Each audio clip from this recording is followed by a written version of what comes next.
I once believed that a seemingly harmless joke could be easily brushed off, something I could laugh about later.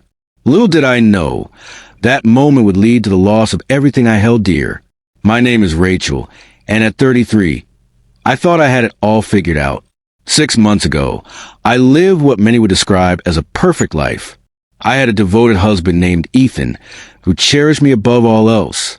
Our marriage was stable, built on a foundation of trust and shared experiences over the years. I also had a fulfilling job where I worked alongside a charismatic coworker, which added an extra layer of excitement to my daily routine. But now, I find myself stripped of everything that once brought me joy. My husband is gone. My coworker has distanced himself. And the most painful reality is that many believe I deserve this fate, stemming from a careless remark I made in front of the wrong person. Ethan was everything a partner could hope for, not flashy or extravagant, but undeniably solid, dependable, and kind. He had a way of making the ordinary feel special. He never forgot our anniversaries, always kissed me goodbye before heading to work. And on weekends, he would surprise me by bringing coffee in bed, simply because he loved me. For a long time, I adore him in return.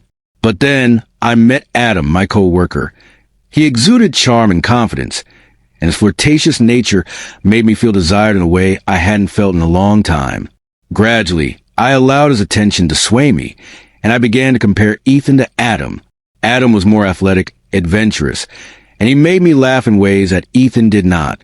What started as harmless admiration soon morphed into a troubling mindset where I viewed my husband as less exciting, less engaging, less a man. The worst part? I didn't even bother to conceal my growing discontent. One day, I crossed a line that would cost me everything. It all transpired at a casual work event, where colleagues gathered for drinks after a particularly grueling week. Ethan was unable to join due to work commitments, but Adam was right beside me, laughing and teasing as he usually did. During a lighthearted conversation about relationships, a colleague, half inebriated, asked who in the office I would choose to run away with if given the chance. While others joked about celebrities or made playful comments, I should have deflected the question, perhaps with a witty remark or a neutral response. Instead, I smirked, glanced at Adam, and said aloud, "Let's be real, if I had to choose, it definitely wouldn't be my husband." The laughter that erupted from the group momentarily buzzed in my ears, filling me with a false sense of belonging and camaraderie.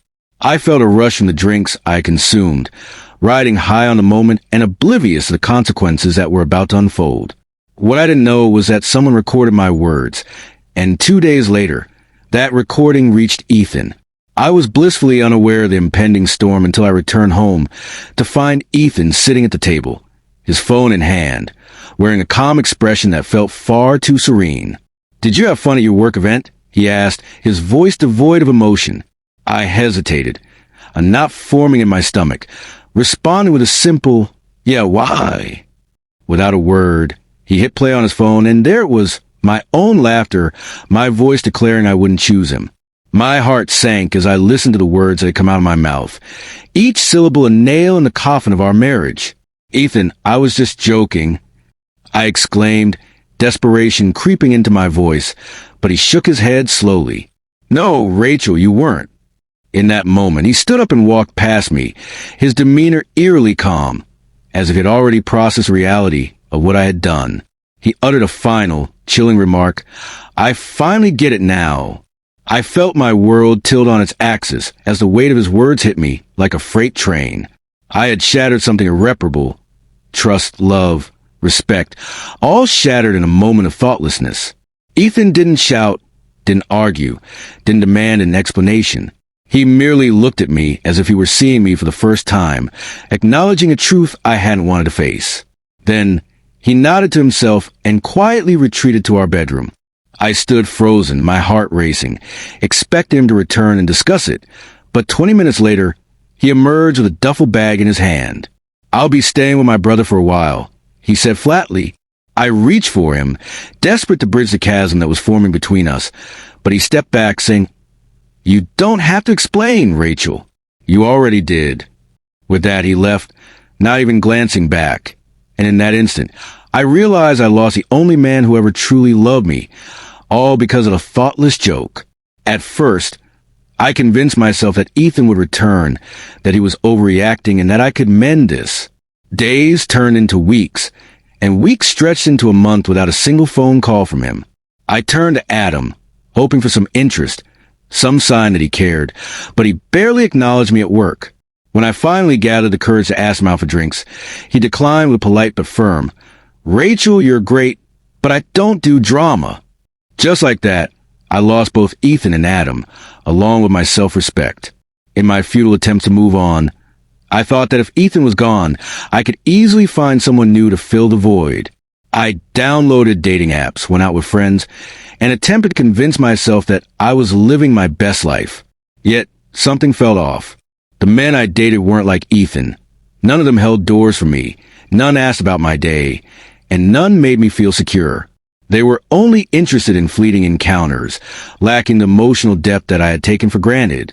On one date with a guy I actually liked, I made a grave error. I laughed and mentioned that my ex-husband left me over a joke. When he asked what the joke was, I hesitated, stumbling over my words, and he remarked, "Damn, that's brutal." In that moment, I realized I had become the red flag. Even strangers on dating apps could see it. I had mocked the only man who ever truly loved me, and now I was the punchline. I don't get a happy ending. I don't receive a second chance. Ethan is gone, not just from our home or our marriage, but from my life entirely. The worst part is that he seems to be thriving without me. One day, I spotted him at a coffee shop, looking genuinely happy, smiling with a beautiful woman who gazed at him as if he were the only man in the world, the way I should have looked at him. Meanwhile, I sat there, feeling utterly invisible, reduced to a mere mistake from his past, a lesson learned the hard way. The irony is that I spent so much time believing he wasn't enough, but now I find myself in a position where no man takes me seriously. I ridiculed him, praised another man, and now they have both moved on without me. So, if you're reading this, don't make the mistake I did. When you treat a good man as though he is disposable, he will find someone who appreciates his worth. Trust me, regret is a prison from which you will never escape.